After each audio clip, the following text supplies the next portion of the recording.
Good morning, everyone. Welcome to the second last week of this course. I hope that you had a wonderful weekend. I hope everybody's still doing really good today. We're looking today at types of radioactive decay, and we're going to be covering this topic today and also on Wednesday. So this is lesson 30.23, and it can be found on page 27 of your current lesson handout. About 120 years ago, Henri Becquerel, a French physicist, discovered what we typically call radioactivity. And radioactivity is radiation that is nuclear in nature. What does the word nuclear mean? Nuclear means originating from the nucleus. And he discovered that there are three main types of radiation. There are other types that we will talk about on Wednesday, but the three main types are alpha, beta, and gamma radiation.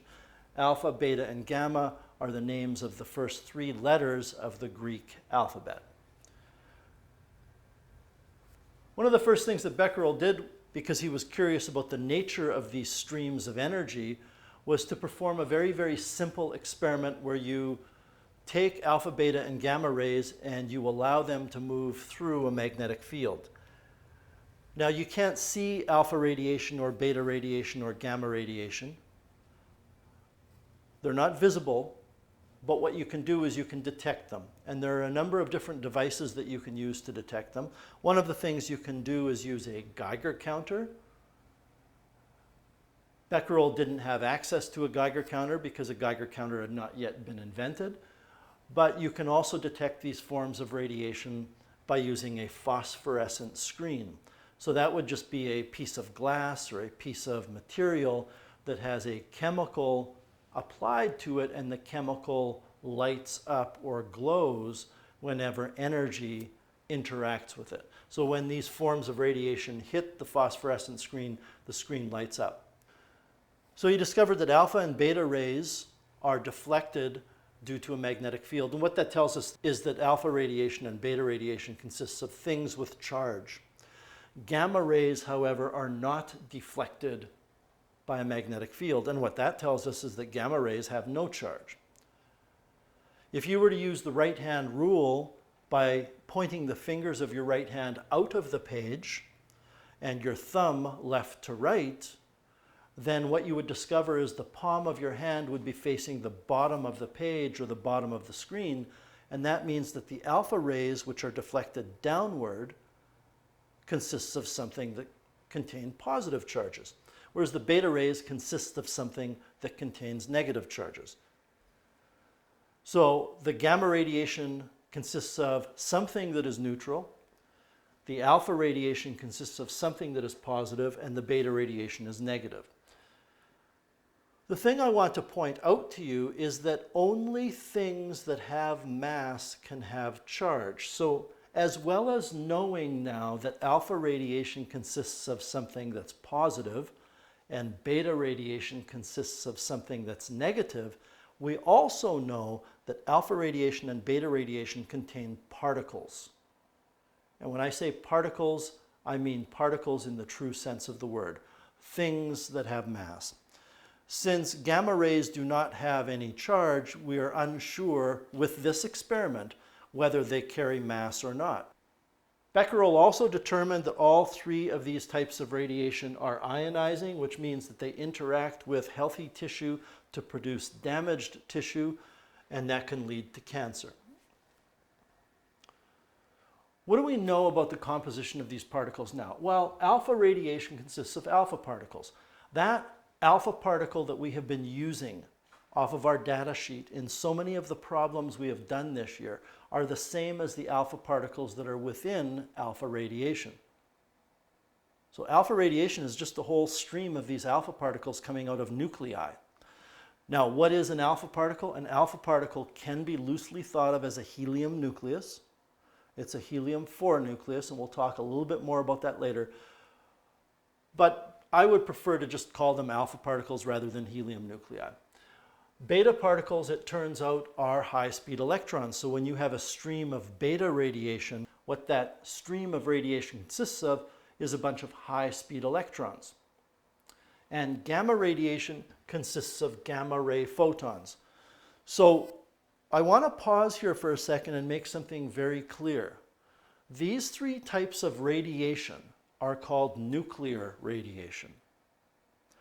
In Unit 3, we studied electromagnetic radiation, which is a whole other beast. So we have nuclear radiation, which contains possibly alpha radiation, beta radiation, and gamma radiation. We have, on the other hand, from Unit 3, electromagnetic radiation, which has the following forms: radio, microwave, infrared, visible light, ultraviolet radiation, X-ray radiation, and gamma radiation. And nuclear radiation is something that is different than electromagnetic radiation. But what I want you to notice is, even though nuclear radiation is a different classification than electromagnetic radiation, is that the gamma ray photons that we are talking about in nuclear radiation are the same as the gamma ray photons we were talking about in electromagnetic radiation. All right, penetrability. Alpha rays have the least penetrability. If we were in the classroom, I would take out the radioactive sources and a Geiger counter, and I would show to you that when I point the Geiger counter at the alpha source, the Geiger counter reads a lot of alpha particles hitting the sensor on the Geiger counter. But as soon as I slip just a couple of sheets of paper in between the source, the alpha source, and the Geiger counter no longer registers energy coming from that alpha source. I didn't feel comfortable bringing the radioactive sources home because they are stored in a particular way, and I would rather just have them stored at the school. So unfortunately, we can't see this. Beta radiation consists of those electrons, and those electrons that are moving really, really fast have a lot more energy than alpha radiation, and because of that, paper doesn't stop them. I would show this to you by taking the beta source and putting the Geiger counter sensor close to the beta source, and we could read a reading on the Geiger counter. There would be a movement of the needle, and there would also be a lot of noise that the Geiger counter makes. The Geiger counter will make a little click every time a beta particle hits it, and this thing would be clicking a lot. If I take some paper and put it in between the beta source and the Geiger counter, nothing changes. The Geiger counter still clicks like crazy and shows a high reading of radiation.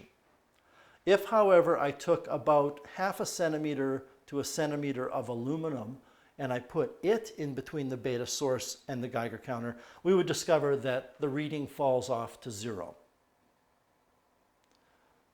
The most energetic form of the three forms of radiation is gamma radiation, and it requires at least 2 or 3 centimeters of lead, or even, depending on the source of the radiation, maybe 1 meter of lead or 1 meter of concrete. And again, I would show this to you in the classroom. I put the aluminum in between a gamma source and the Geiger counter. It doesn't stop the radiation. But if I put about 2 or 3 centimeters of lead in between the gamma source and the Geiger counter finally drops off to 0 for a reading. So for the bulk of today's lesson, what we're going to be concentrating on is writing nuclear decay equations and then doing some mass energy calculations as well. But I want to talk about decay equations first. In chemistry, and even in Science 10, you learn how to write chemical equations. For example, you learn that one possible chemical reaction is hydrogen gas reacts with oxygen gas to produce water vapor. And you learn in chemistry and even Science 10 that you have to balance this. So we end up balancing this by putting a bunch of what we call numerical coefficients in front of these items. And what we say in chemistry is that atoms are conserved in chemical equations. So by putting those numerical coefficients out in front, what I've discovered is that it's balanced now because I have 4 hydrogen atoms on the left and I have 4 hydrogen atoms on the right. I have 2 oxygen atoms on the left and I have 2 oxygen atoms on the right. When we write nuclear decay equations, we're going to be doing the same kind of thing, but as you will see in a few minutes, we are not concerned with balancing atoms. We're going to be balancing other things. Now, during any radioactive decay, alpha, beta, or gamma, momentum is always conserved. Another thing that's conserved during all nuclear changes is mass energy. And this is going to require an example that we're going to work through a little bit later on to try to cement this idea in your head. But essentially, in nuclear changes, we cannot apply the law of conservation of energy, and we cannot apply the law of conservation of mass. We will discover that every nuclear change is a change in which mass is not conserved. You lose mass or you gain mass in nuclear changes. And as a result, if you lose mass, you lose energy. If you lose energy, by the way, that's considered exothermic because energy is released from the system. So mass energy must be conserved, and what that means essentially is that anytime you have a discrepancy in the mass, you can use that discrepancy, that change in the mass, to determine the change in the energy. And you're going to be doing that using E equals mc squared. Now, when we balance a decay equation, a nuclear decay equation, rather than talking about balancing the number of atoms and saying atoms are conserved, we instead balance two other things. The total charge in a nuclear decay equation must be conserved, which means whatever the charge you have in the system before the decay, that has to be the charge you have after the decay. And the atomic mass number as well must be conserved. And remember, atomic mass number is the number of nucleons.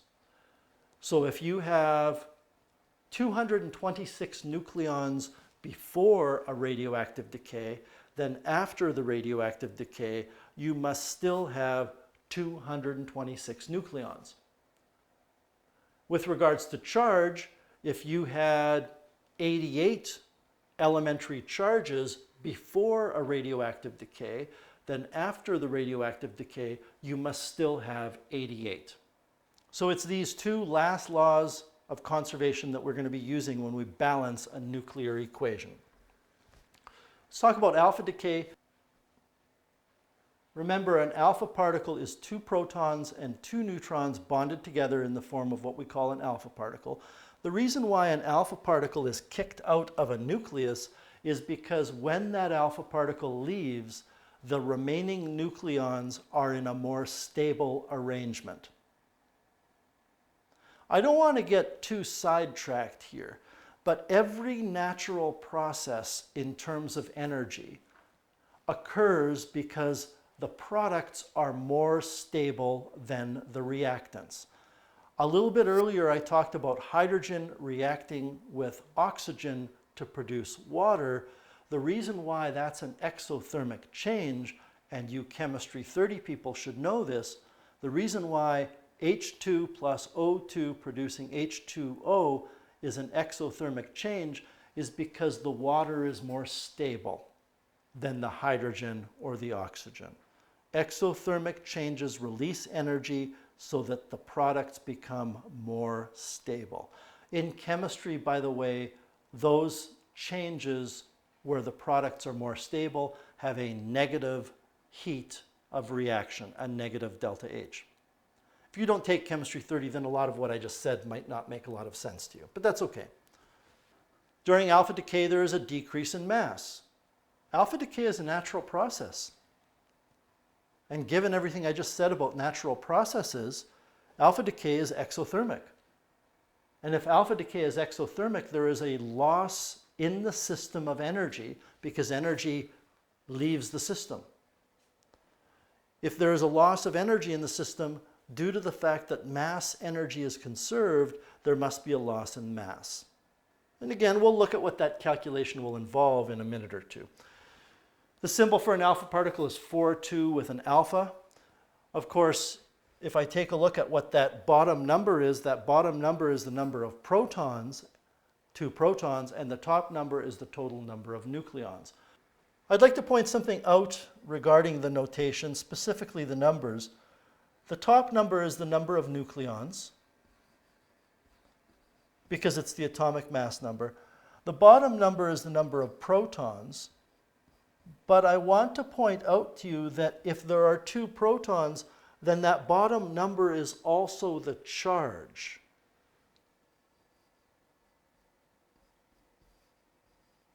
Because there are 2 protons, the charge of an alpha particle is 2 elementary charges, positive 2 elementary charges. The E in what I just wrote is not electron, it's elementary charge. So the bottom number is charge. And the reason why I'm stressing that is we were just told a few minutes ago that 2 things are conserved when we balance a decay equation. Nucleons, well, that's the top number, and charge, which is the bottom number. So let's take a look at the first example. We're going to need the following information to answer this question. We won't need it until we get to part B of the question. So here's the first part of the question. Write the decay equation for the alpha decay of radium-226.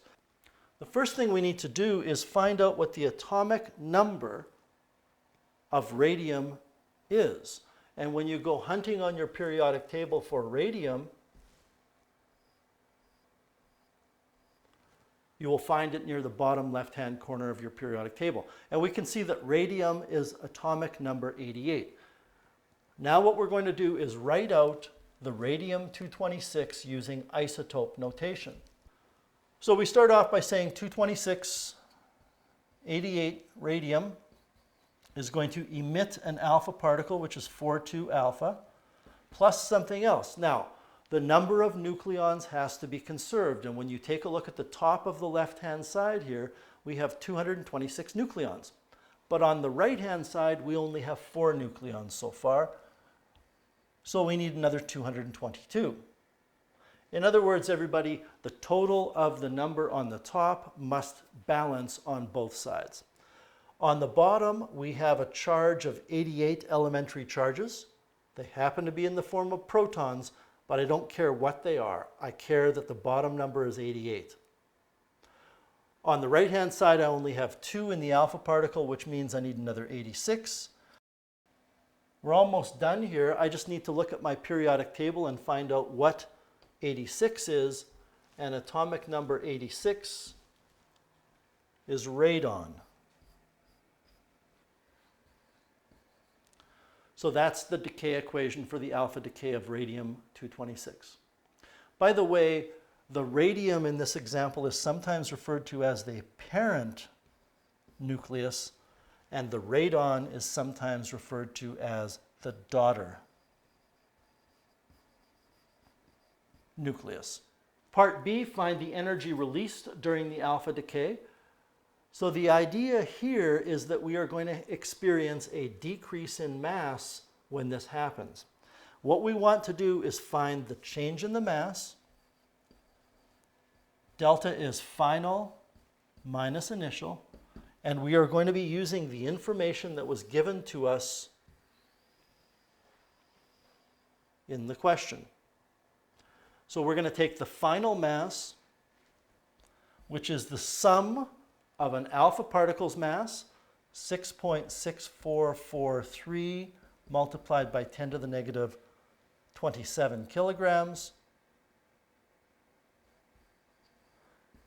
And we also have to include the radon-222, which is 3.6855 multiplied by 10 to the negative 25 kilograms.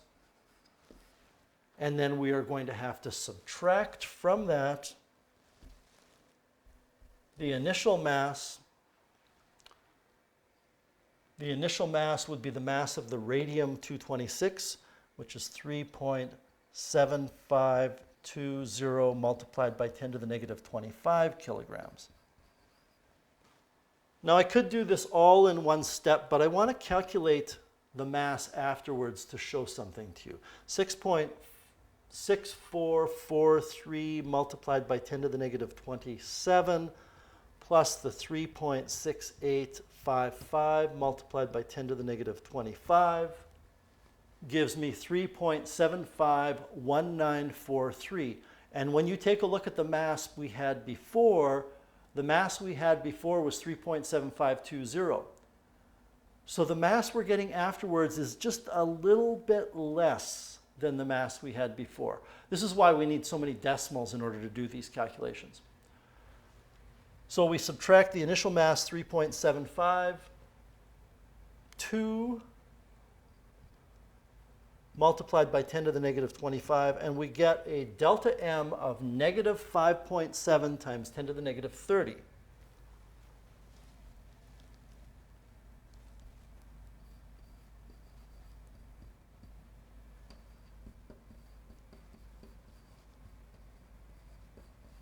So now we're going to use Einstein's formula.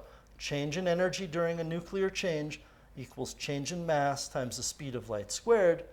So if we take that negative 5.7 multiplied by 10 to the negative 30 kilograms and multiply by the speed of light squared, again, we know what the speed of light is. I don't need to write it down. We are going to get our answer.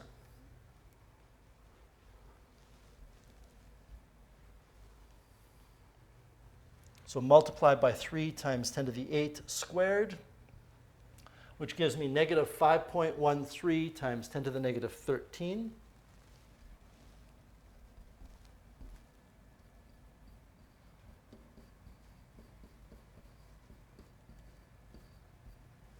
Joules.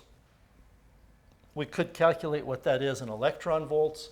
I'm not going to worry about writing down the ratio here. You need to know how to convert joules to electron volts.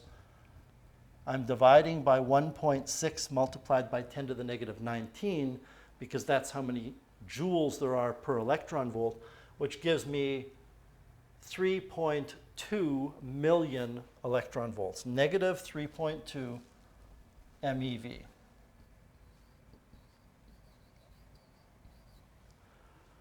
That's our delta E. And for you chemistry 30 people, in chemical changes, when you have a delta H that's negative, it's exothermic. While the H for a chemical reaction is the same as the E in this course for a nuclear change. So there is negative 3.2 million eV change in energy, which means the system lost 3.2 million eV. Part C, explain why the mass of the products of a radioactive decay must be less than the mass of the parent nucleus. Well, I've kind of led you down the road to this. So during all nuclear changes, the particles emitted have energy. Where does that energy come from? It comes from matter being converted to energy. And this is a key idea with all nuclear changes that are exothermic. So if the energy in the system decreases, that means that there is more energy in the system to begin with than there is afterwards. Then there must be more mass in the system to begin with than there is afterwards. So this is exothermic. By the way, there are some nuclear changes which are not natural changes, and they are endothermic. We are not going to have time to talk about those nuclear changes in this course. All right, let's talk about beta decay now. Remember that I've told you beta particles are electrons, and I've also told you that beta radiation originates from the nucleus. But there are no electrons in the nucleus, so what's going on here? Well, it turns out that a neutron is not entirely stable. And under the right circumstances, what happens is a neutron is transformed into three particles. One of them is a proton, one of them is an electron, and the third particle is a particle called an anti-neutrino. The weak nuclear force is the force that's responsible for this. And the electron, when this happens, is ejected out of the nucleus by given sufficient energy to overcome the electrical force of attraction.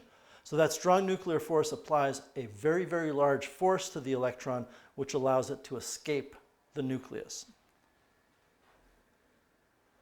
So it turns out that a neutron is not an elementary particle.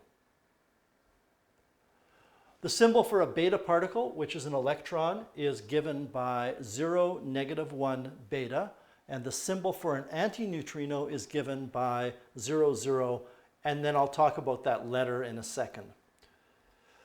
So when we take a look at the symbol for a beta particle, you notice that the top number is 0, which means there are 0 nucleons, which means there are no protons and no neutrons.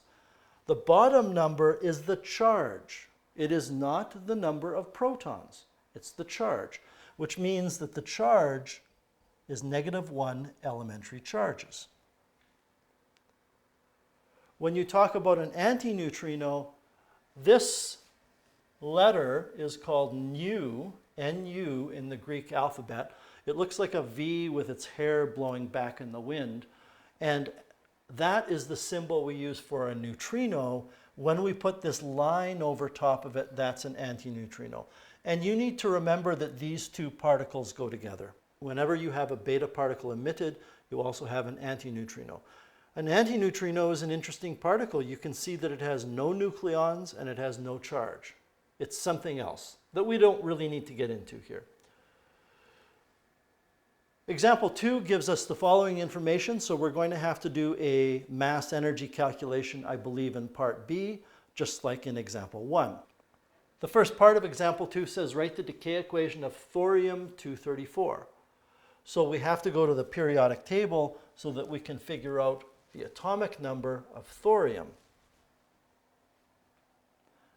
And it is located right near the bottom left of the periodic table. Thorium has an atomic number of 90. And that's useful because in order to write the decay equation, we have to know that number. Thorium-234 is TH with a 234 up top and a 90 below.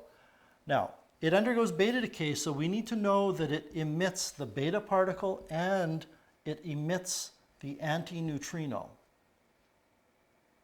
How are we going to decide what the remaining nucleus is? Well, we look at the top number, which is 234, and we can see that the top of the beta particle is 0, the top of the antineutrino is 0, so we need 234 as well for the daughter nucleus.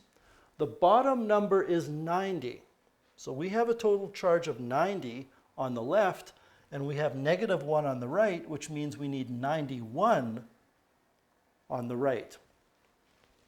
When you add the 91 and the -1, you get the 90. Now what we have to do is go to our periodic table again and find out what atomic number 91 is.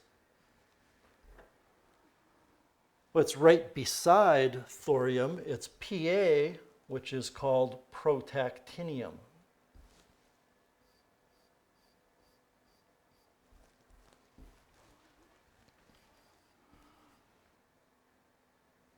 We also have to describe the decay in terms of net change. So if you take a look at what we have for the thorium-90, we have a total of 90 protons.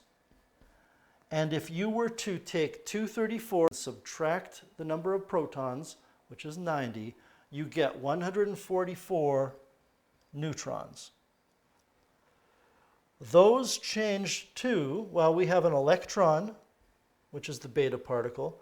We have an antineutrino, and then over here with the protactinium we have 91 protons, and if you take 234 minus 91, what you discover is you have 143 neutrons. So I just want to draw your attention to the fact that what happened was we gained a proton and lost a neutron. That means one of these neutrons changed, and that neutron changed to the electron, the antineutrino, and the proton. Now, this is not something I'm going to be evaluating you on, but I am still doing my best to get you ready for post-secondary. And some of you will end up taking nuclear physics, and you'll have to understand this process. So during beta decay, a neutron is transformed into an electron, an antineutrino, and a proton. We have one last thing that we have to do. We have to find the energy released by the beta decay and also describe where that energy goes. Well, we had thorium-234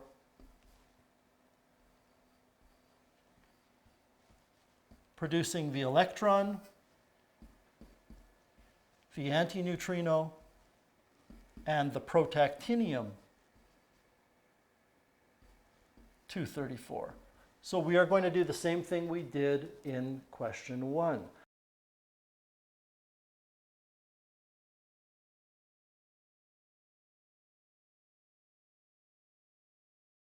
We need to find the change in the mass. This mass will be the mass of an electron. That's what the beta particle is. Plus the mass of the protactinium atom,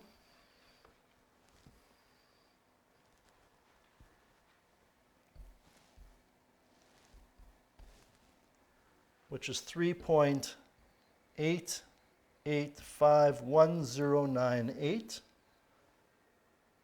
multiplied by 10 to the negative 25 kilograms.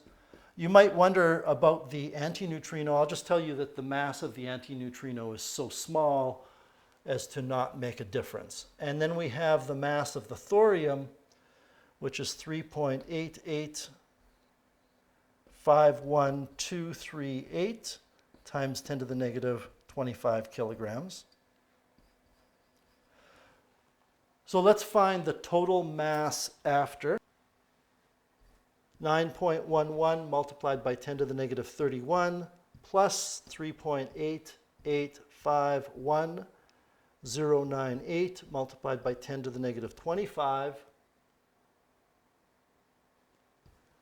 gives you 3.8851189 times 10 to the negative 25.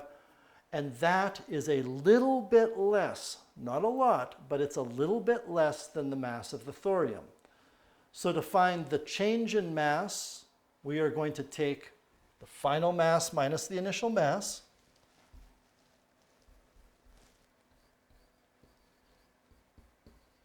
And remember, if it's exothermic, you should have a negative change in mass because that will correspond to a negative change in energy. So if I subtract now my initial mass of 3.8851238 multiplied by 10 to the negative 25, I get negative 4.89 times 10 to the negative 31 kilograms.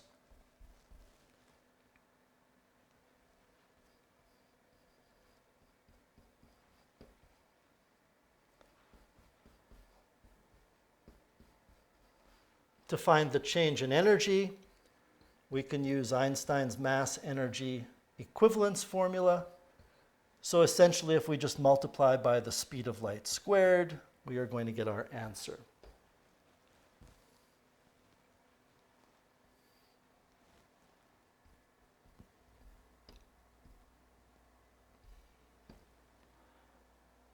Negative 4.4 times 10 to the negative 14 joules.